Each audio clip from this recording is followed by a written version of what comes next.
Lalu ketika selesai kursus di Pamekasan ya, Ya, ini apakah Pak Muhasim ini langsung kerja atau gimana? selesainya kursus dari Pamekasan itu nggak langsung kerja, Terus, masih nganggur. Nganggur itu sekitar 1 bulan. Akhirnya hmm, 1 bulan itu saya sudah merasa bosan, merasa sangat berdosa sekali sama orang di, tua kan di rumah gitu, terus di ya. rumah terus.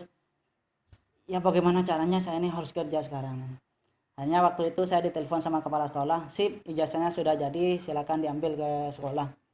Hanya saya ambil ke sekolah. Pas pulang dari sekolah itu di jalan kan ketemu teman cewek saya. Cewek ya. Yang enggak, teman cewek waktu SMA, Mas Oh, Dorah itu namanya. Ya sambil cerita-cerita di jalan. Kamu kerja apa sih? Saya nganggur. Katanya kamu udah kursus di Pamekasan. Ya walaupun kursus kan nggak bisa langsung kerja kan gitu. Ya kalau ada lowongan kerja, ayo saya kasih kabar. Saya bilang gitu. Oh iya mbak, mbak saya pernah bilang katanya ada lowongan kerja di pertemuan itu cari cowok. Jadi sales kalau nggak salah. Nanti saya teleponkan. hmm. Hanya ketika saya pulang ke rumah, sudah sama-sama nyampe rumah, ditelepon langsung. Sip, ini kamu beneran mau kerja deh? Iya beneran. Kalau mau kerja silakan ke pertemuan sekarang ya. Kamu Hmm. langsung interview sama bosnya, katanya bosnya mumpung ada di sana. Makanya saya langsung semangat, Langsung ke Patemon ya. langsung ke pertemuan, langsung ya ketemu sama bosnya, dijelaskan kamu sekarang kerjanya sales jadi memasarkan ini gitu. Sales apa ini? Sales jajan Oh, jajan kayak makaroni yang sudah dikemas ulang itu oh, gitu. Akhirnya bosnya itu bilang ya kalau kamu memang benar-benar niat pengen kerja, nanti kami ajari, besok sudah bisa mulai masuk kerja. langsung diterima, Bang. Langsung diterima. Akhirnya besok bekerja terus bekerja, mungkin kalau nggak salah sekitar 6 4 sampai 5 bulan lah kerja itu. Yang kerja Yang di kerja itu. Patemon ini. Iya, yang kerja di pertemuan itu. Berapa gajinya? Gajinya itu 1 juta 1 bulan. 1 juta Tapi sebulan. setiap harinya itu dikasih uang bensin 25.000 kalau nggak salah. Masih dapat ceperan. Jadi Oh, kadang sebulan itu sama ceperannya nyampe 1.500.000 sampai situ. Tapi waktu itu saya tidak puas di situ, masih nelpon ke teman-teman yang di luar. Saya kerja lagi. cari kerja yang mungkin Setelah berhenti apa? belum, Oh, sambil cari. Saya kan berpikir saya tidak selamanya akan bekerja ini. iya. Sambil nelpon ke teman-teman. Lagi-lagi saya nelpon kepala sekolah. Itu katanya ada lowongan kerja di Surabaya, di Green City kalau nggak Kerja salah. apa ya? Itu jadi cleaning service Cleaning katanya, service. cleaning service. Tapi nggak keterima waktu itu. Saya yang interview. Iya, akhirnya kan di dalam hati saya masih punya niat, saya masih pengen kuliah, pengen kuliah. Hmm. Akhirnya saya nelpon guru saya juga, Pak Wawan waktu itu. Kalau kalau Pak kalau bukan Pak Wawan, Pak Muhajir, intinya dari salah satu itu, tanya Pak, pendaftaran kuliah di IKIP, kan saya bilang IKIP, di IKIP itu sampai kapan Pak? Nasib kalau nggak salah besok terakhir ya. Wah langsung kaget saya. Gelombang tiga apa? Gelombang tiga ya? Gelombang pertama saya kan nggak tahu, nggak ngerti Oh, gelombang-gelombang waktu itu. Yang penting saya mau daftar sendiri kan nggak ada yang nganter. iya.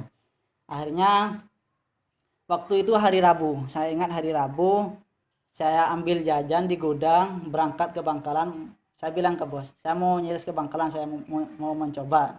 Gak bilang saya mau daftar kuliah, mau mencoba nyiris ke Bangkalan.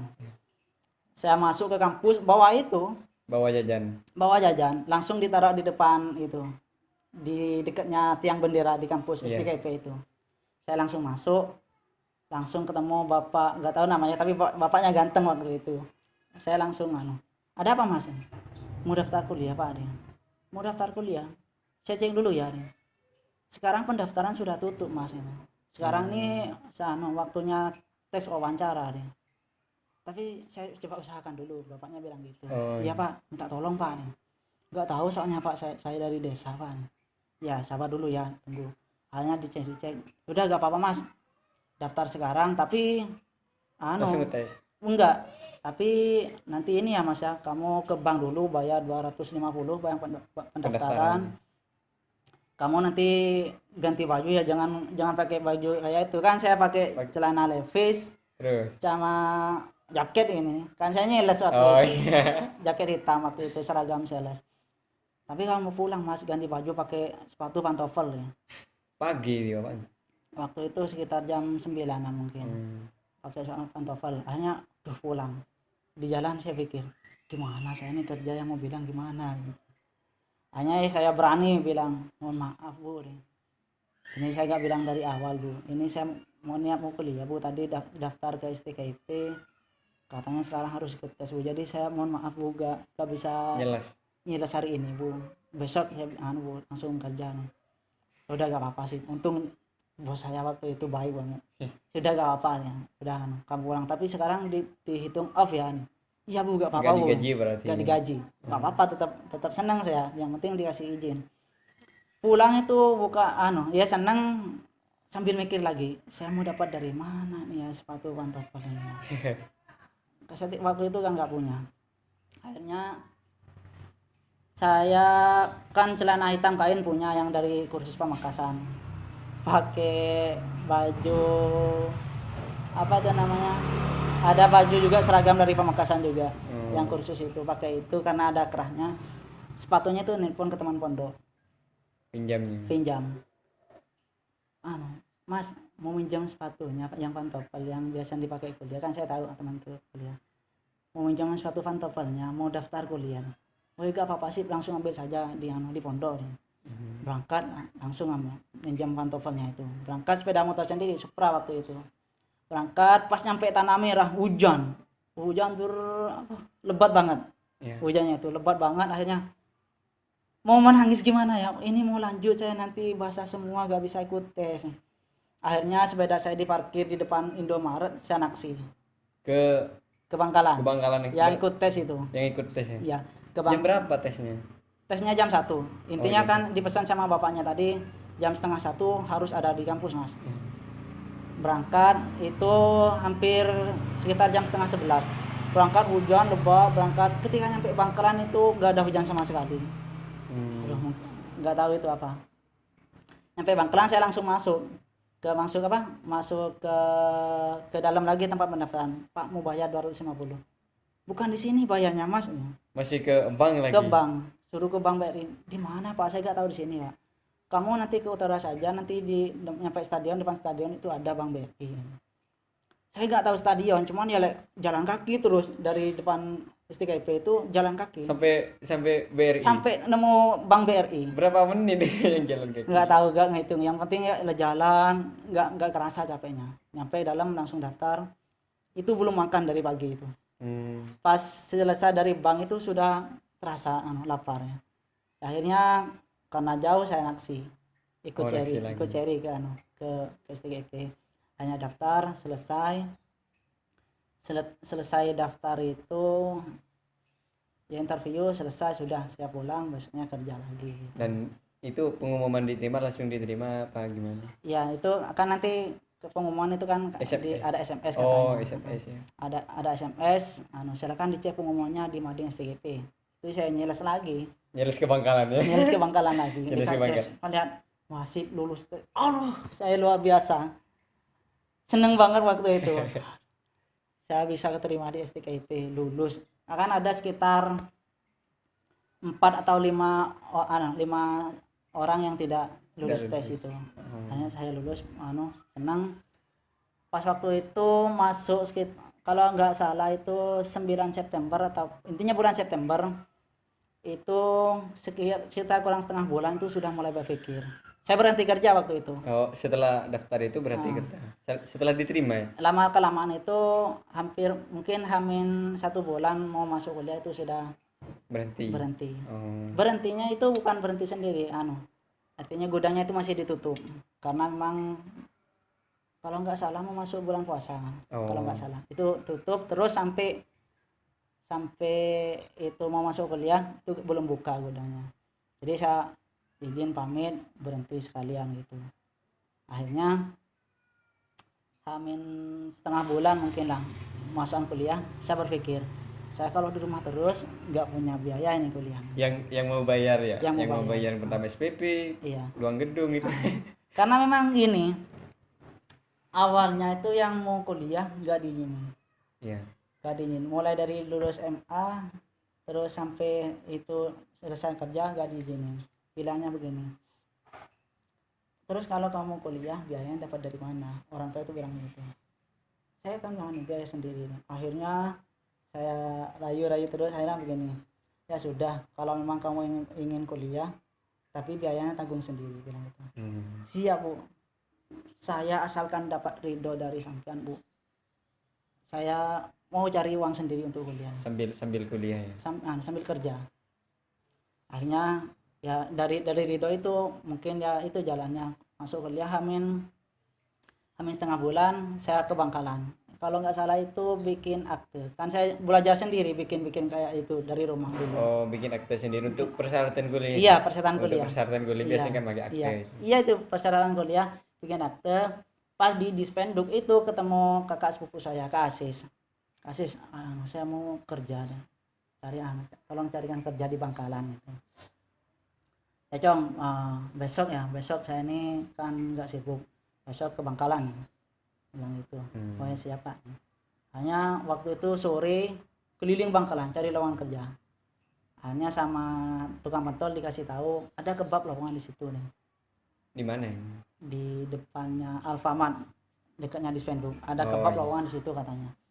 Terus setelah keliling Bangkalan habis maghrib, hampir ke kontraknya kakak sepupu tadi itu, cerita. Tapi Cong, kalau kebab itu nggak mungkin cukup kayaknya Cong. Itu gajinya cuma 750, bilang gitu. Terus setelah itu cari lagi? Enggak, mending gini Cong, kamu kerja sama saya aja. Ini waktunya gue juga nggak Kerja apa ini? jual bakso. Oh, jual bakso. Ya akhirnya saya langsung jual bakso. Jadi nggak apa-apa. Belum masuk kuliah, saya jual bakso sekitar 1,5 bulan itu. Baru ketika masuk kuliah saya izin sekitar 5 hari, 1 minggu kalau nggak salah, izin 1 minggu. Ospek jurusan ombak, bukan ombak kalau saya, PKKMB waktu itu, ikut PKKMB itu sambil waktu awal kuliah ya, sambil kuliah jam 1 pulang, jam 2 jual bakso keliling. Berarti ketika kuliah pagi berangkat kuliah, ya, sore berangkat jualan bakso. Jual bakso. Luar biasa sekali ini Pak Muhasib, kuliah sambil jualan bakso. Ini semangatnya luar biasa. Setelah, apakah ini langsung berlanjut sampai semester yang sekarang apa gimana? Enggak, jualan bakso itu saya bertahan sekitar 1 tahun kalau nggak salah. 1 tahun. Ya. Nah, terus ketika bakso itu selesai, ini pembiayaannya ya begini awalnya. Saya kan jual bakso, saya berpikir lagi, sebenarnya enak kuliah sambil jual bakso itu enak, gak capek gak apa.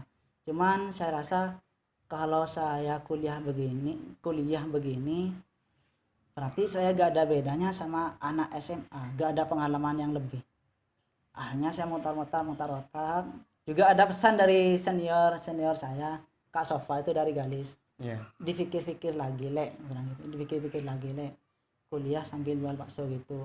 Emang waktunya kuliah itu cuma 1 kali loh, gak ada kesempatan kedua kalinya. Itu mikir ya benar juga.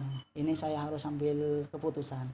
Akhirnya saya berhenti jualan bakso, aktif di organisasi dulu. Setelah itu ya keuangan mulai menipis lagi, mutar otak lagi gimana punya uang. Akhirnya saya waktu semester 3 itu gak kerja, cuman kuliah ikut organisasi. Semester 4 itu saya cari kerja lagi, saya jualan, jaga kafe waktu itu. Kafe sehat. Oh, dari jam berapa ya? Jaga kafe itu masuk dari jam 8 malam sampai jam 8 pagi waktu itu. Jam 8 malam sampai 8 pagi. Jam 8 malam sampai jam 8 pagi. 12 jam ya? 12 jam. Masuk kuliah jam 8. Jam 8. Ini bagaimana ini? Ketika jam 8 pulang dari kafe langsung ke kuliah? Ya memang begini. Ketika berangkat malam itu saya pakai tas, langsung tas seragam ada di dalam tas semua, buku itu ditaruh. Paginya saya mandi di kafe, jam 8 langsung ngebut ke kampus, takut telat. Oh, luar biasa sekali ini semangatnya Pak Muhasib. Meskipun jualan kafe, menjaga kafe ya, dari jam 8 malam sampai jam 8 pagi. Jam 8 pagi masuk kuliah. Ini tapi tidak menyurutkan semangatnya beliau. luar biasa sekali ini sahabat pemuda hebat di Indonesia bisa mengambil pelajaran dari Pak Muhasib yang semangatnya luar biasa, meskipun yang pertama jual bakso ya, jual bakso, yang kedua berhenti lalu kerja lagi untuk membiayai kuliahnya. Terima kasih Pak Muhasib Ya, sama-sama, sama-sama. atas berbagi inspirasi. Ini sebelum kita tutup, ini mungkin ada pesan dari Pak Muhasib untuk sahabat pemuda hebat ya. Jadi buat teman-teman para pemuda hebat Indonesia, jangan mudah putus asa, jangan cepat puas dengan apa yang telah kita miliki sekarang. Artinya kita itu harus selalu berproses, selalu memperbaiki diri. Dan jangan pernah melihat latar belakang kita itu dari mana. Entah kita itu dari orang miskin atau orang tani, orang desa, bahkan orang yang tidak mampu. Iya. Kita jangan pernah melihat latar belakang itu. Kita luruskan niat saja. Niat kita itu ingin mencari ridho Allah, seperti tadi yang dari awal, niatkan ibadah karena Allah. Itu yang pertama. Insya Allah ke belakang itu pasti ada jalan. Itu ya. Terima kasih Pak Muhasib sudah memberikan atau berbagi cerita inspirasi terhadap pemuda hebat di Indonesia, dan juga pesan dari Pak Muhasib. Ini kita harus optimis ya. Intinya kita harus optimis meskipun kita dari latar belakang kurang mampu, seperti itu. Oke, terima kasih teman-teman pemuda hebat di Indonesia. Jangan lupa tonton terus channel dari Mahfud Official karena ini memberikan motivasi, inspirasi, dan juga ada pembelajaran tentang MC. Terima kasih, saya undur diri. Salam pemuda hebat. Assalamualaikum warahmatullahi wabarakatuh. Waalaikumsalam warahmatullahi wabarakatuh.